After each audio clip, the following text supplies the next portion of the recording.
Hello, hello. Welcome to Zeens and Roger.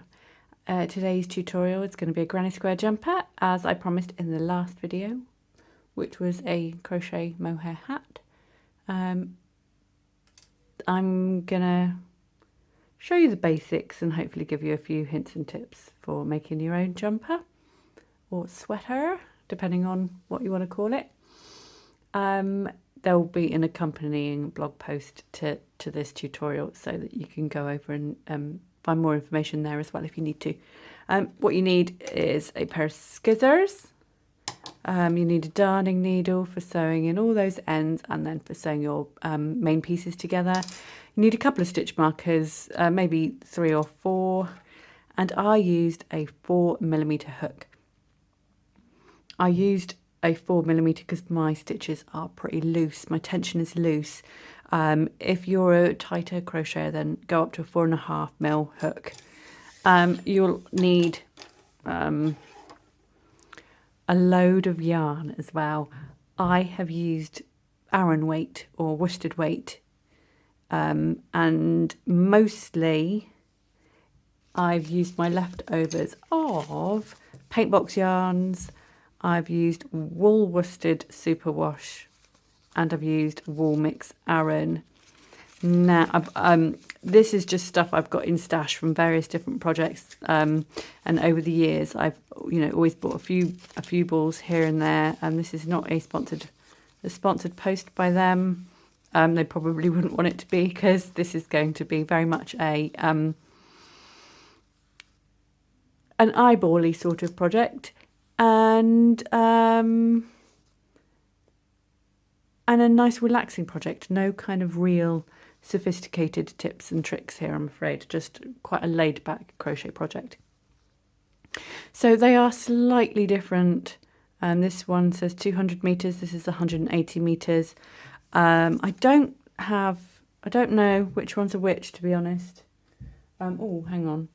Oh, something's attached. Hang on. So I think this is the 100% wool one, and then this is the wool mix. The wool mix is slightly softer, but if I lay them out side by side, there's very little in it in terms of thickness. So I feel perfectly happy using them together in the same project. And also, like, this is not a paint box one at all, but it was kind of the same weight. It had the same sort of thickness, so I wasn't fussed about popping it in and using that too, because I wanted a bit of brown in it. I like brown. Brown's one of my favourites. I don't know what this is. It's a mystery Aran weight wool. So yes, loads and loads of yarn. My jumper is about 800 grams. But I haven't worked out what that is in terms of meterage or yardage, but I will do the sums. I'm just going to write myself a note, actually. Meterage. And I will let you know in the blog post in terms of that, because if you use 100% acrylic, then it's going to weigh completely different.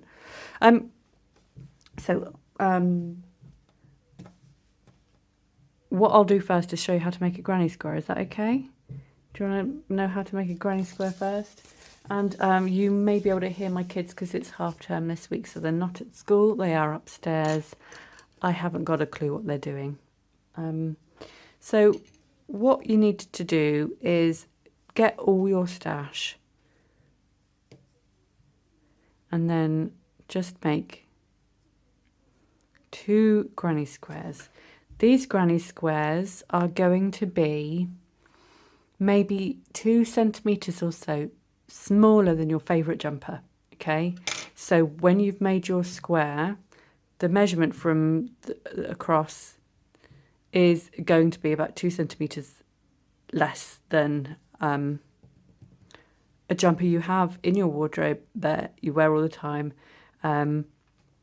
The reason you're going to make it slightly shorter, slightly less wide, is because when you make your own jumpers with crochet, they're going to stretch slightly as you wear it and as you use it and after washing and stuff like that. So you're accommodating for that stretch by making it just a weeny bit smaller. If you are hardcore, then you might want to do a swatch, wash it and block it, leaving it to dry, and then measuring it afterwards and seeing what the maths does. But we're kind of doing it a half-assed way, so I kind of skipped that step. But maybe you don't want to do that, which is fine. So I have chained 3 or 4, can't remember, and then I've joined it with a slip stitch. And now I'm going to chain 3 and work into that circle that I've created by joining with a slip stitch and working 2 UK treble stitches, which are US double stitches. Then I'm going to chain 2 and I'm going to do 3 stitches and chain 2 until I have 4 clusters. So that's 2 clusters there. Let's make 2 more. I'm assuming you've done these before, but also I didn't really want to skip this step completely.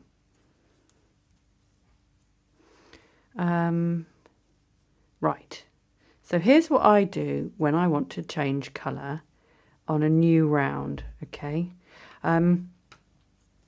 So here's my granny, my first round of my granny. So I'm going to cut this here, and then I don't know if I'm going to have enough of this colour, so I'm not going to use it. Let's just move on to this colour. The cat has joined me, and I'm hoping that she won't jump up on the table, but if she does, we'll just roll with it. So I've snipped my yarn. What I'm going to do is yarn over, and this may be a different approach to what you've seen before. So in the top of the chain 3 that we started with, just pop your hook. Here she comes. Oh God, you all right, cat? Right, so pull through there, then you've got 3 loops on your hook, and with that you're going to pull through with the new yarn. I'm distracted, I'm really sorry. I will show you that again. Are you just going to make a mess of all my stuff, love? Hey? Okay. Just sit your bottom down, please. So round 1 complete, new colour change already sorted, chain 3. And at this point, what I'm going to do to prevent my granny square from twisting as it grows, I'm going to turn it and then work my clusters around this side. And I'm going to turn every row, and that will mean that my granny square is nice and not wonky. So the cluster for the first corner goes in the corner chain space, and we're going to complete that at the end. Then, without making any chains in between, let's go straight to the next corner by making 2 sets of clusters.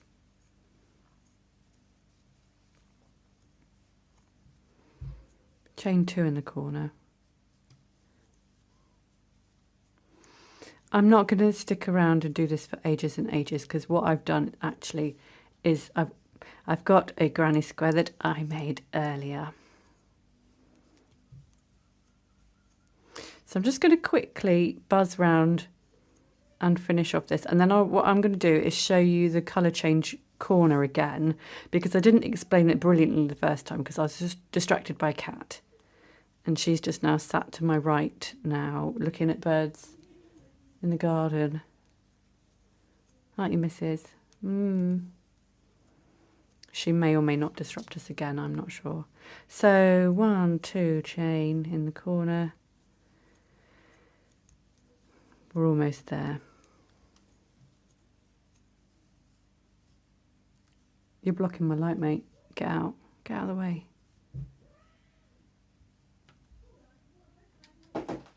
She's gone. Right, so let's finish off that first corner with 3 stitches. Okie pokey. I'll show you properly this time, because this might be a different way to what you're used to. I don't know. let's cut this yarn, cut the round 2 yarn, but you're still going to use it a little bit more, so it's not majorly short. It's got another yarn over left in it, you know. So yarn over, and then in the top of that 3 chain, or well, it looks like I've only done 2 there. 1, 2, 3. Oh no, I don't know. So in the top of the 3 chain that we began the round with, shove your hook in it, and then yarn over to pull through. That'll give you 3 loops on the hook, and that's when we're going to pull through with the new colour. And then that is how I change colour and fasten my rounds with a granny square. And then again I turn my work so I can go the opposite of the previous round, and then you turn and turn it and turn it and turn it every round you do.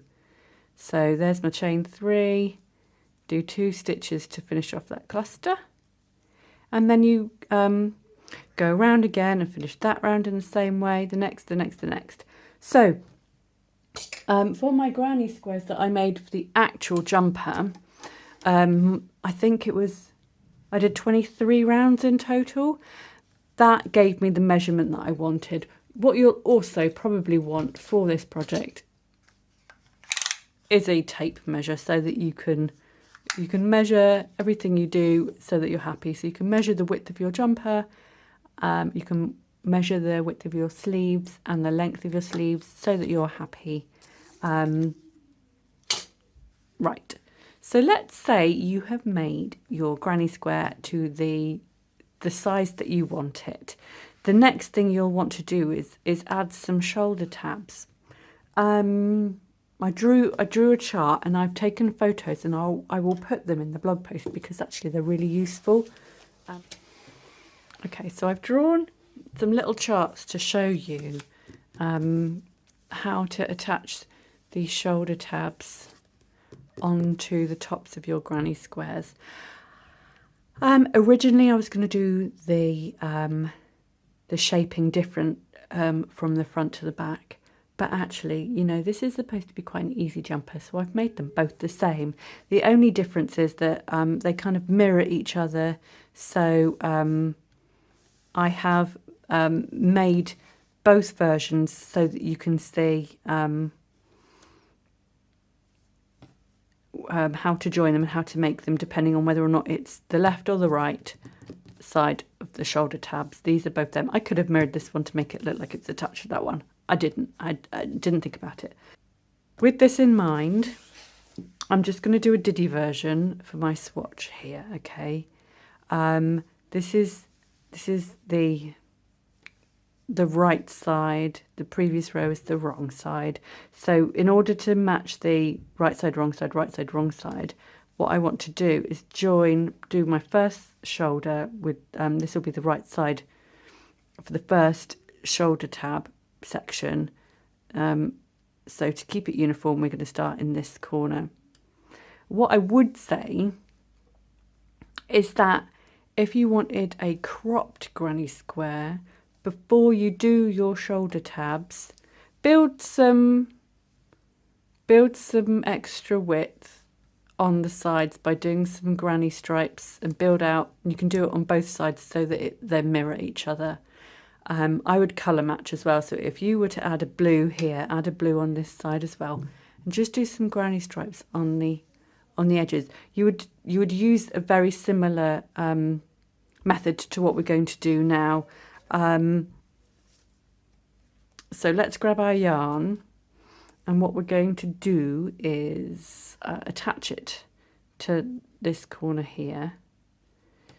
And you would do this to do granny stripes down the end as well, exactly the same, apart from you wouldn't stop and make shaping here. Oh gosh, that's probably clear as mud, I'm sorry. So attach your yarn to the corner chain space, and then 3 chain, and then work 1 stitch.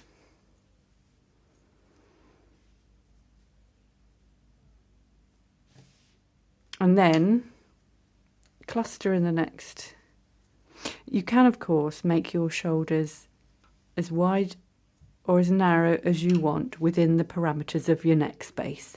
It depends on the size you're making. If you're making a much larger jumper than this, then maybe you're going to want wider shoulders, because our necks don't expand in a ratio that is the same as like maybe your waist does. You still want to have like a relatively tidy neck hole. So maybe, just maybe, you're going to want, you know, a bigger granny square. So you're going to have a wider shoulder tab. For this one, this is just a little bit of made upness. So it's only going to be a few clusters along.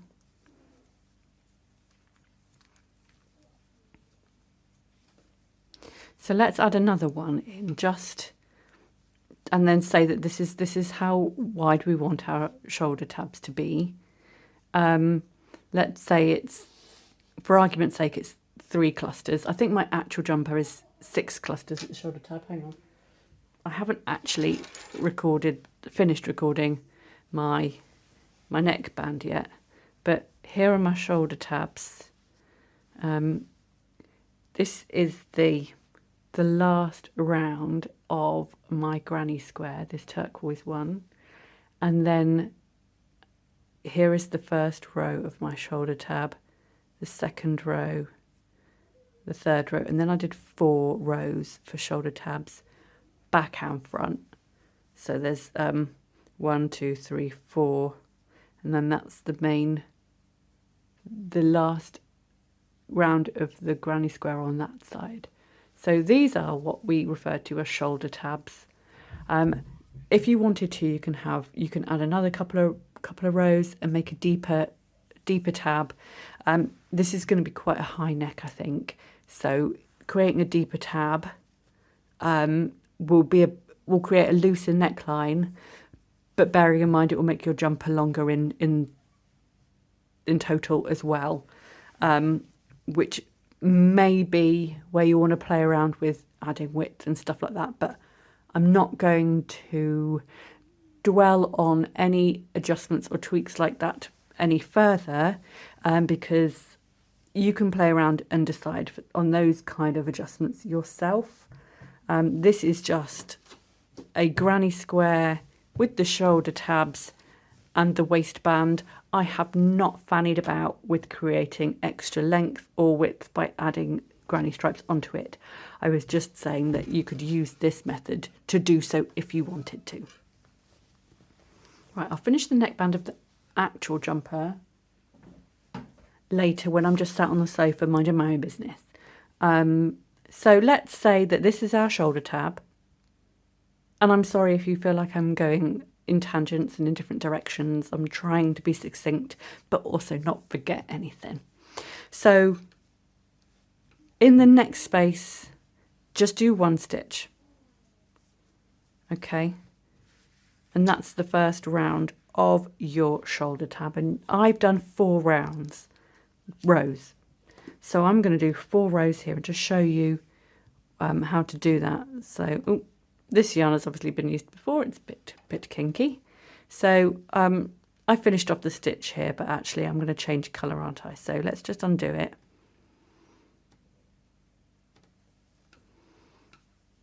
And then halfway through that stitch, we haven't quite finished it because I'm going to yarn over with the new colour.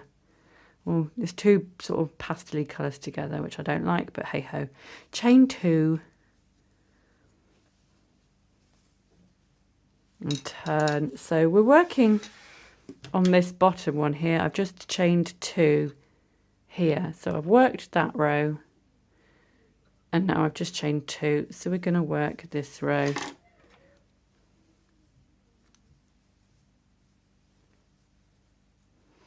So create a cluster in between clusters.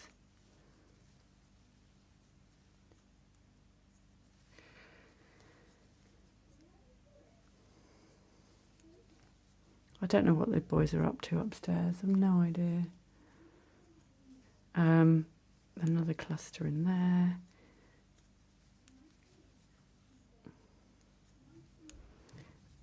And then finish with 1 stitch in the top of the 3 chain.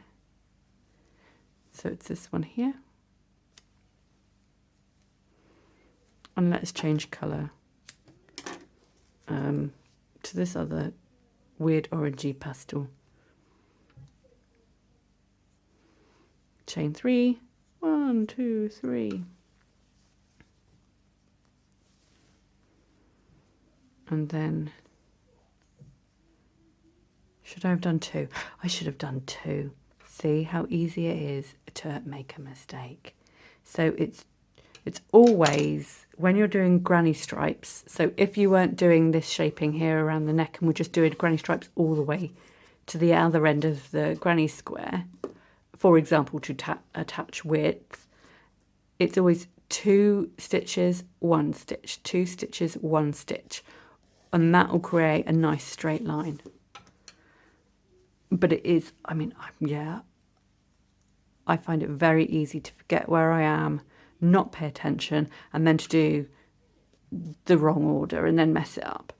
The likelihood is I'm going to fudge that. I'm not going to frog anything, but, you know, just be aware. So again, we're doing the same shaping to create a nice rounded neckline so that it's not completely blunt. We are going to just do 1 stitch in that last gap, between the very last cluster and the lone stitch there, whether or not that's a treble or 2 chains. Just work 1 stitch into it, and then we'll finish off with, I don't know, I was going to do a blue, but actually it blows out quite a lot. The greens and the blues blow out on the camera. So for the last row, I'm starting here. Look at that. I'm not going to kill it because you may be offended, so I'm just going to blow over here. It's gone. That was a little fly. 1, 2.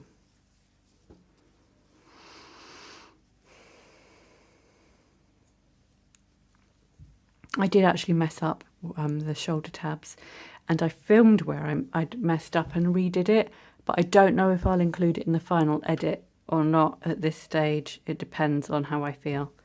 But ultimately, if you do this for front and back, then you're less likely to go wrong. I was trying to be clever and do different shaping at the front to the back, but it messed up. Okay, so rather than finding the top of the 3 chain, I just cheated then and went between the stitches. Does it matter? Probably not. So this is the last, is it 1, 2, 3, 4 rows of shoulder shaping for the tabs. Now what I do on the very last row is leave your yarn slightly longer so you can use that to sew the tabs together at the shoulders when you're putting all the pieces together. So what you would need to do next is sew in your ends. Do you want me to show you how to do that? Somebody the other day asked me for a video just on end sewing, but I'm going to be completely honest and I just shove it in wherever the mood takes. I have no real techniques other than, you know, just make sure that where you've changed colour, it can loosen. So just pull it tightly again, not like yanking massively tightly. Don't yank completely hard. just be sensible. And then on the wrong side, just I don't know, shove the needle wherever it wants to go in a nice comfortable way. Pick up a couple of strands, try and disguise it in the same colour as your yarn end. So, you know, you're not sewing in a pale turquoise into a bright orange. You could go underneath the clusters that join it, and then, you know, I would do 10 centimetres, which is about 4 inches of end to sew in, so that you know that sucker's not going anywhere. And then just snip it. I don't know. Just follow your instinct. And so you do that for all of them. making sure they're all sort of reasonably taut. And you know, you'll have a shoulder tab on that side. And then you want to mirror it. So you're reversing it, and you're going to want to start with the right side out. This is your right side, sorry. So you're matching your wrong sides and right sides of rounds. And where we were working on this one, is it? We're going to work on this one. I don't know where I am already. So, okay, this is where sometimes I go a bit wrong because I don't count properly. Just count, take your time. We have, how many clusters have we got? We've got 1 cluster, 2, 3, 4, and then we joined, then we had that last stitch here. So that's 1, 2, 3, 4, and then in the space, that's where we ended this row. We want to begin the other side at the same place, so we count the clusters. 1, 2, 3, 4, and then in that space is where we join our yarn. So to do so, just shove it in. This is how I do it. Shove it in, slip stitch it, chain 1, chain 2, and you can't see, sorry, chain 1, chain 2, and so it's going to be cluster, cluster, cluster, and then 2 stitches there. 1, 2, 3, and then again 1, 2, oops, 3. Sorry, I'm rushing because there's lots of elements of this I want to show you. And in that last chain space, 2 stitches. 1, 2. Oops, I almost finished off the last stitch because we're going to change colour, aren't we? Always forget. Always forget. The next round is that hideous lilac. Some colours on their own I don't like, but when they're put with all their ugly contrasty mishmash of different shades, loves them. They come alive, I tell you. I have so much fluff everywhere. So chain 3, a la the chart here. This is row 2. So you have 1, 2, 3, 4. Those are the rows. So in the space between, that's where you're going to shove your cluster.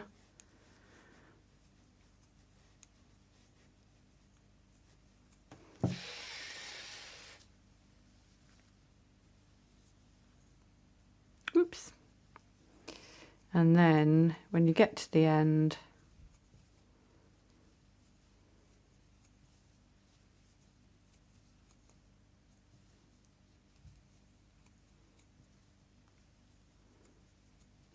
you're going to work your one stitch in between the 2 chain and the cluster. Voila.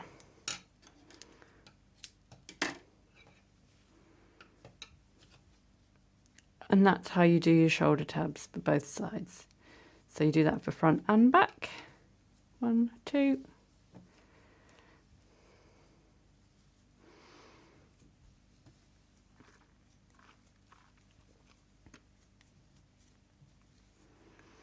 Well, I'd better show you the sleeves next, I suppose, hadn't I? So that's, let's say, I think you get the picture, right? Blah, blah, blah, blah, blah. Okay.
drew a chart for them as well.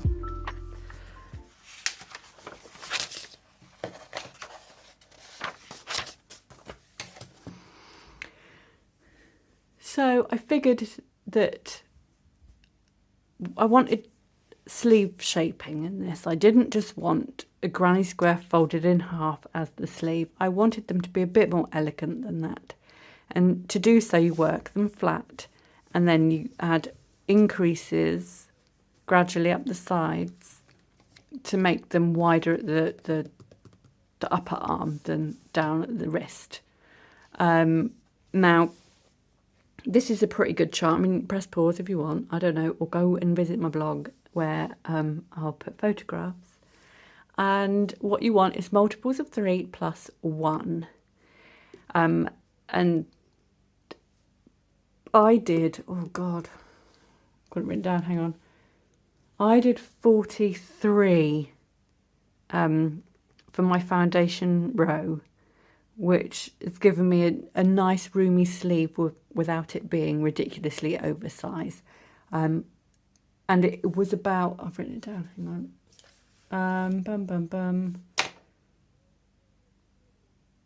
Oh, I don't know. I had it written down, I had the width written down somewhere. It was about, at the cuff, it was about 22 centimetres, and then it grew to 41 at the top, I think. And it's about that. I'm going to say it's about that. I've written that in my notes, so I'm going to believe my notes. Which is, yeah, it's about right, like just under 20 centimetres for an underarm depth for my size.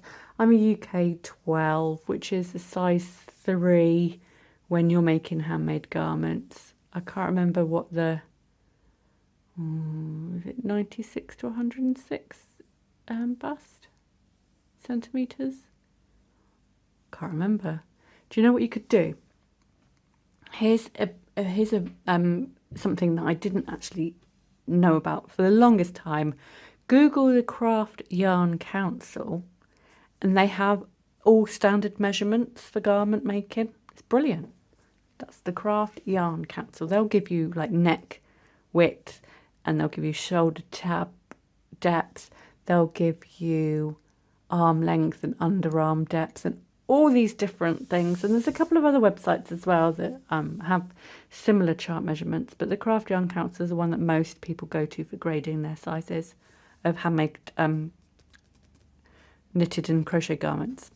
So this is my sleeve, and what I've done is I do increase on a regular basis, but I did more increases to begin with, and then sort of added a couple extra rows in between the last two, just so it didn't go crazy wide. Because I didn't want it to be like a bat wing.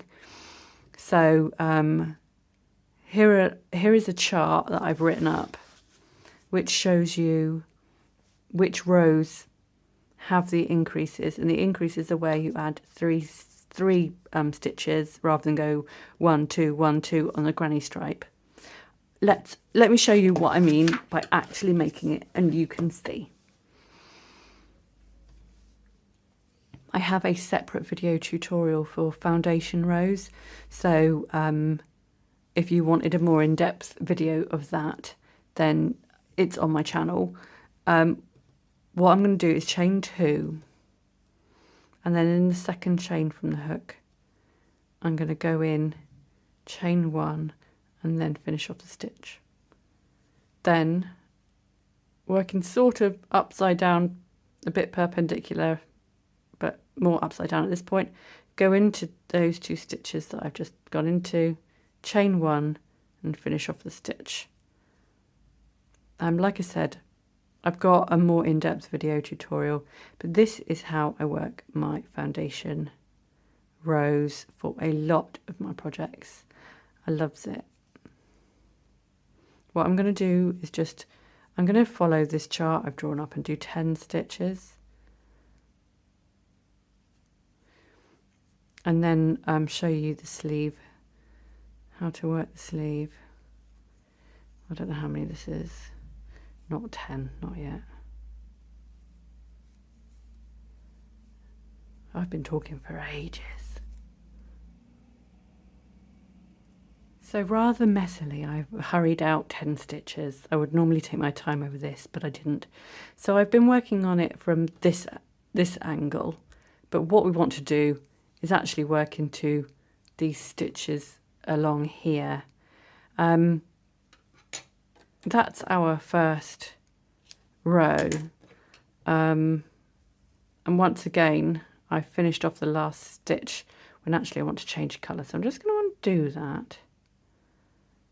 And then we'll change colour on the last stitch. So let's finish it off with the last 2 loops on the hook. Let's bring in this colour. There we go. And then the first round is a 1, 2, 3 chains. Then in the same stitch, work your next stitch. So you've got 2 in that first stitch there. That's 2 UK trebles or 2 US doubles. But if you're being pernickety, it's 1 of those stitches plus 3 chains, but the 3 chain at the beginning of each row counts as a stitch. Then 1, 2, missed those 2. Work a cluster in the next stitch.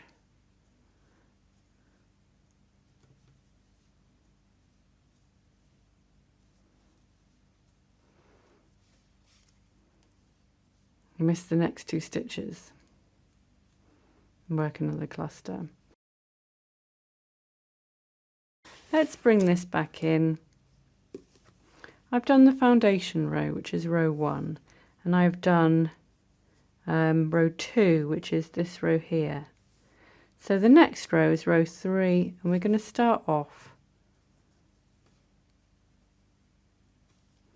1, 2, 3 chains, and then the next stitch is here in between the cluster and the half cluster. I suppose it's a half cluster, isn't it?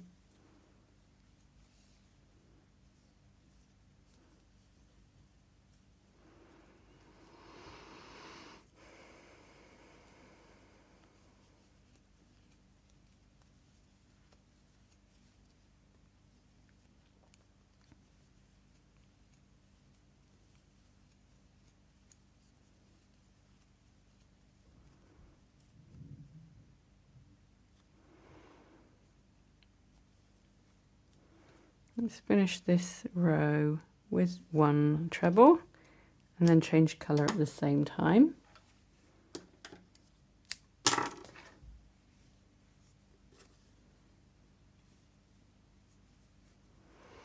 One, 2, 3.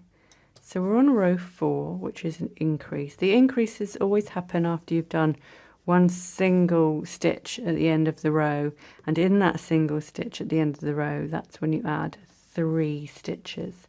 So I've chained 3, so it's another 2 stitches to go in there.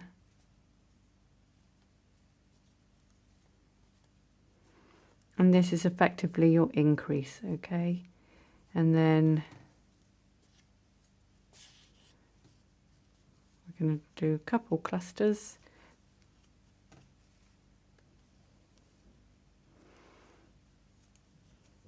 What I'll do is a couple more rows so you can see what that means and see what the shaping looks like.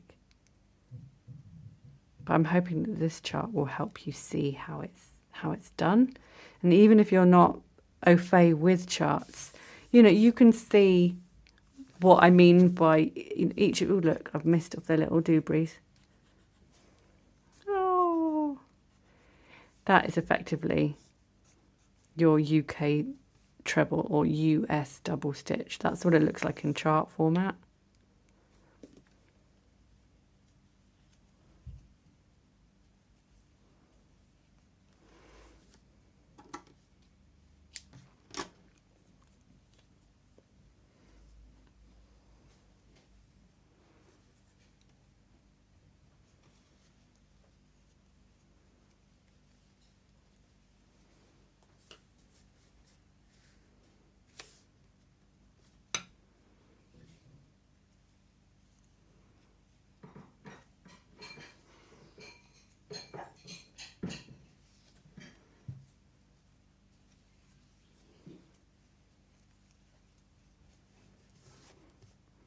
So you can see it's slightly growing outwards like that, which is what we want.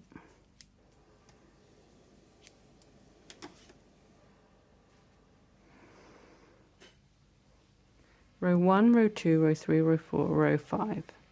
So I finished here, and then the next row would be you'd start with just one stitch at the end, then the next row would be 2, then 1, then you'd have an increase. And again, if you can refer to this chart, you can just easily glance at this quite quickly to see how many stitches you're supposed to end on.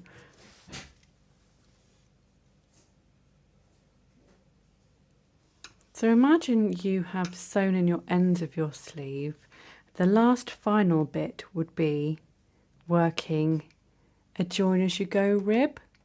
So I'm going to show you on this swatch if my battery lasts that long. It might not, I'm a bit worried. The other thing I'm going to do is show you in a contrast colour, just so you can see more easily, but I would actually do it the same colour as the foundation row, which is what I've done. Here's my sleeve, this is the foundation row here, and this is the join as you go rib in the same colour. That green looks hideous on screen, but actually it's glorious in real life, okay? Promise. So let me do it in a contrast colour just so you can see. Decide which is going to be your right side or your wrong side. Attach your yarn. For your cuffs, chain 1, 2, 3, 4, 5, 6, 7, 8. Then you've got these lovely back bumps. I don't know if you can see those. I'm hoping you can. What you want to do is skip the first one and then work into the second one, which is here.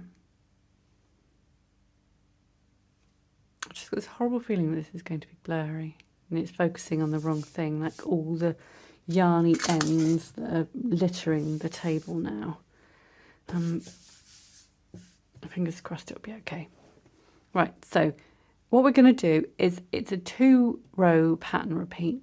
As you're working down, you're going to be working yarn over slip stitches, and then working back up, you're going to be working slip stitches. Yes, you could totally cheat and just do like back loop only single crochet or whatever, but this one is so much better.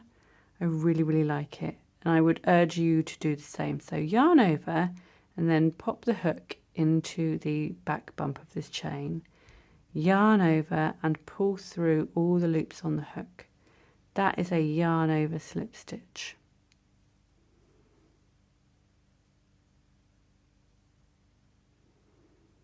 Now you can go as slowly as you like, and also don't go crazy tight, yeah, because otherwise it will be impossible to work into. You want to keep these quite loose and relaxed.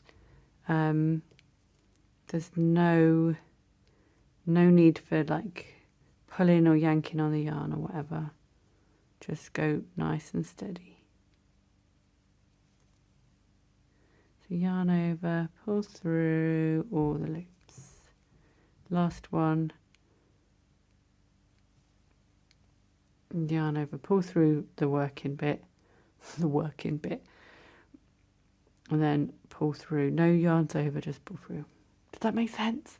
God, it's really horrible describing stitches sometimes. I feel like I'm overly confusing things. Okay, so that action all happened in the very first stitch of the sleeve. In the next two stitches, you're just going to slip stitch. So 1 slip stitch, 2 slip stitches, and they're just normal slip stitches. Then you're going to turn, miss the 2 slip stitches, and then slip stitch in the back loop only. 1, 2, 3, 4,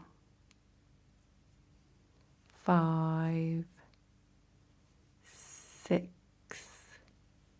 7 times, la la, chain 1, turn again, and then it might look like a humply bumply mess, but what we're going to do is work in the back loop only, do our yarn over slip stitches. So in doing so, we are creating a rib. So back loop only, yarn over slip stitch, yarn over slip stitch, and then you're going to do 7 of those as well, all the way to the bottom. La la la la la.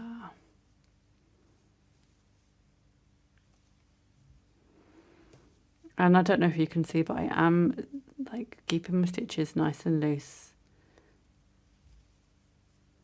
And then let's count how many we've got. 1, 2, 3, 4, 5, 6, 7. So we haven't lost any, which is great. What you want to do is check on a regular basis, because believe me, it's when you've been going for about 45 minutes and you're well in the stream of it, you're thinking everything's hunky-dory. You look back and 6 inches before you had dropped a stitch or gained a stitch somehow, and then you have to rip out the whole thing and then you'll cry. So don't do that. So then slippity slip stitch in the next 2 stitches again. Turn, and then just ordinary slip stitch. Hang on, missed the first 2 though, because they're like anchoring the work onto the main sleeve itself. 1, 2, miss, slip stitch,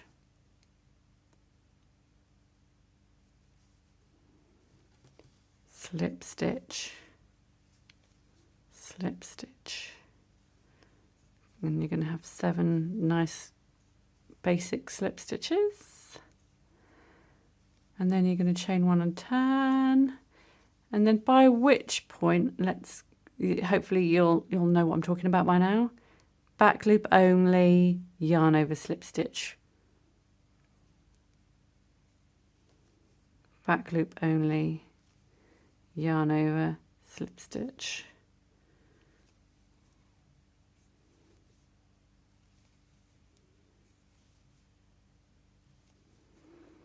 And you do that all the way along to the end. If you're a stitch too few and you can't, I don't know, slip stitch, how many is that? 1, 2, 3, 4, 5, 6, 7. Imagine you end, well, let's just do it and see if what we end on. Slippity slip stitch, slip stitch. What are we going to end on? 1, 2. We might actually end on all right. If you ended up, and there's only 1 slip stitch to do, what does it look like? Does it look like it's slightly, what's the word? Indented? Inverted? I don't know. Could you afford to add another one onto the other end and it not cause issues? Whack it on. Does it matter? No, just go with what your gut tells you to do. You can always pull it out. It's fine. I'm missing the 2 foundation, the 2 slip stitches that are attached to the foundation, and I'm working back up. You're going to use this method for the cuffs, the waistband, and the neckband. What I've done on this project is attach the waistband in this join as you go method and the cuffs before I sew the whole thing together. In the past, I may have sewn the main pieces together and then saved all of this ribbing to the end. It's up to you what you want to do.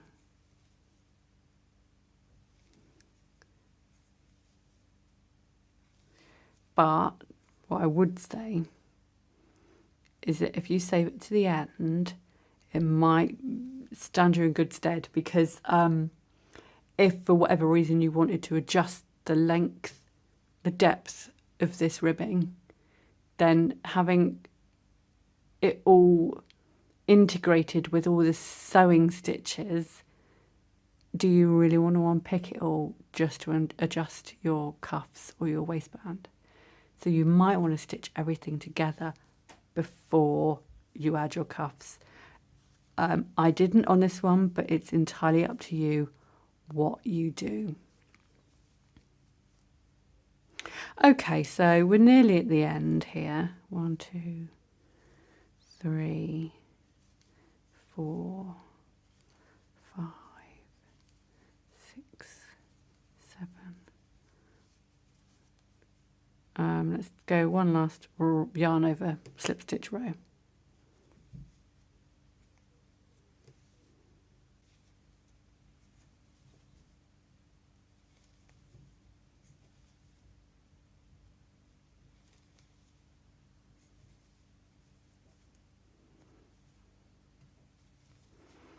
I've just done, yeah, landed on one, look.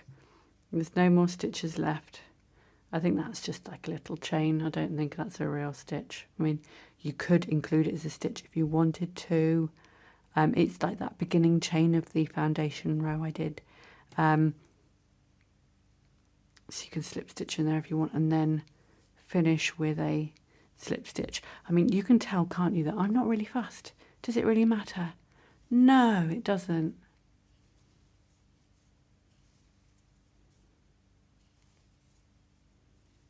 There you go. And that's what the rib looks like.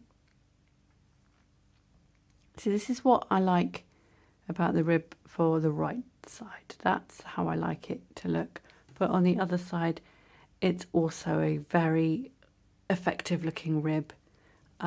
So it doesn't really matter which way around you have your sleeve. You can choose when you sew it all together. It's nice though, right?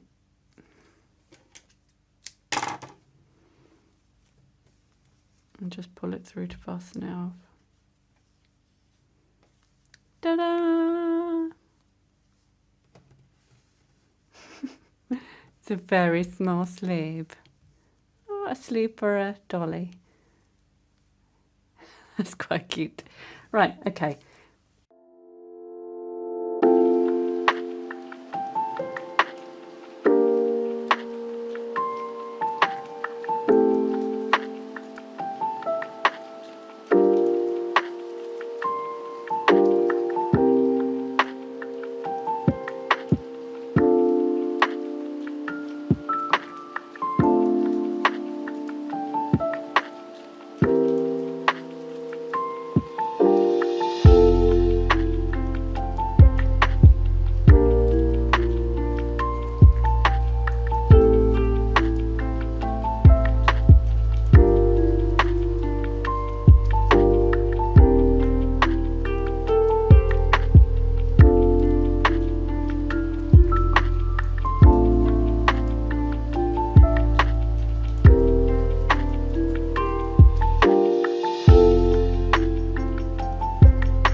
fed up of rolling around on the floor in my pyjamas, so I'm sat at my table now and will work on the neckband, which is not going to be as wide, I don't think, as the cuffs or the waistband, which are, as you know, different themselves.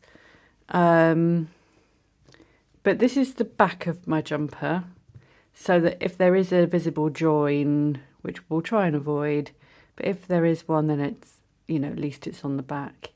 Not that it matters back or front. This is one day, depending on your fancy, you can wear it this side as your back, and then you could wear the other side as your back if you want, you know, depending on if you make your granny squares different colours. You can change it depending on your mood. I'm going to join my neckband colour, which again is this green, and I'm hoping that this will be enough. I'm not sure. I haven't really. I'm pretty sure you've guessed by now that this is kind of like a bit of an eyeball project. Maybe I should call it the eyeball jumper. I don't know. I'm just like looking at stuff and seeing if I like it as I work it. There's no real finesse or precision, I'm afraid, in this jumper. But, you know, it's a quick fix, easy pattern. It's not supposed to be sophisticated and la-di-da. So what I'm going to do is work a foundation of just UK, DC, US single crochet all around the top of my jumper. Now, when you get to the shoulder tabs, just pop 2 stitches in the ends of each row. I think that would probably work. I'm eyeballing it. I don't know. I'm sure it'll be fine. So you do that all the way around. Let's just move it. Now it's got quite a lot of, now it's all together, it's quite hefty.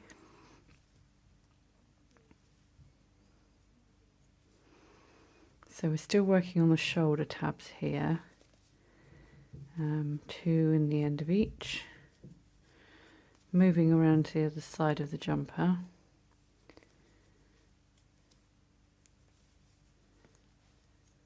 Let's go 2 in there, and then one more row before we're back on, just go into the tops of each stitch. And this will create a nice foundation to work the ribbing from in a join as you go fashion, as we did with the cuffs and waistband. So you do that all the way around and then join with a slip stitch when you get to the beginning again.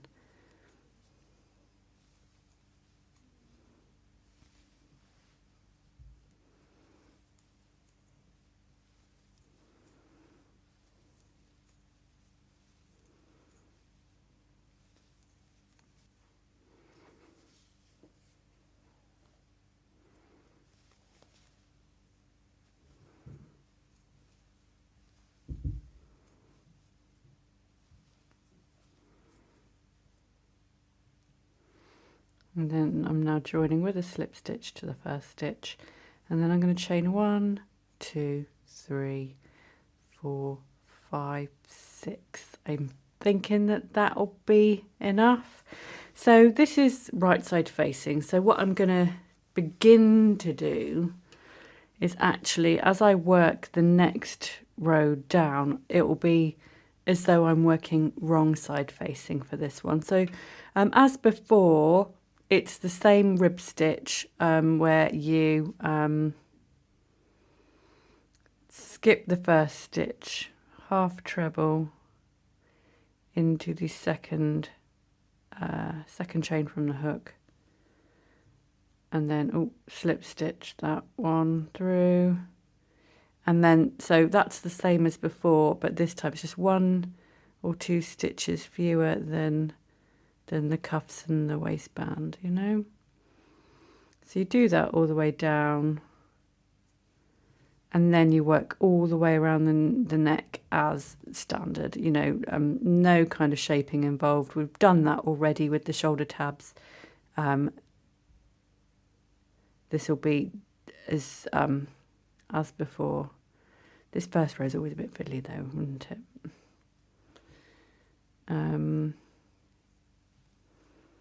One more, I think. I hope I've got this right. We want 1, 2, 3, 4, 5. Yep. And then it's to slip stitch to the main foundation round, and then turn, skipping those 2 slip stitches to slip stitch back up 1, 2, 3, 4, 5.